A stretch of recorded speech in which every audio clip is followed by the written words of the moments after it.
Hello guys, and welcome to another video from Vintage Radar. Today I'll be showing you how to reset your chrono, so to have the second hand of the chrono at 12 o'clock. This is something that most people do not know how to do, so I'll be showing you in this video.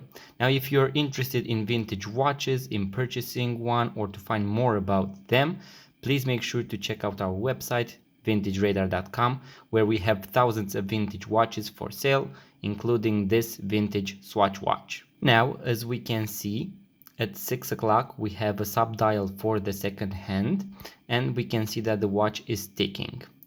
If we want to use the chrono function, we will be using those two extra buttons, the one at the top and the one at the bottom. We can use this one in order to start ticking, and we can use this one in order to stop it. Now, if I would like to set the chrono at 12 o'clock, simply pull the crown to the first position.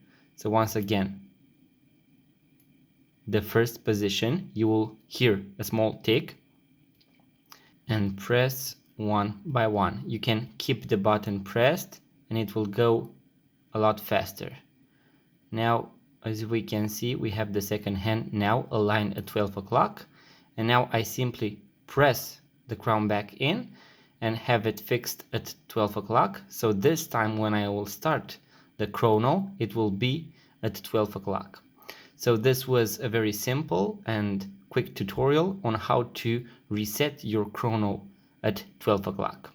So that was the video, guys, on how to reset your chrono watch function. Now, if you are interested in finding more about vintage watches, about how to use your watch properly, make sure to subscribe to our YouTube channel and also check out our website Vintageradarcom, where we have thousands of vintage watches for sale. Link in the description below. Thank you guys, and see you next time.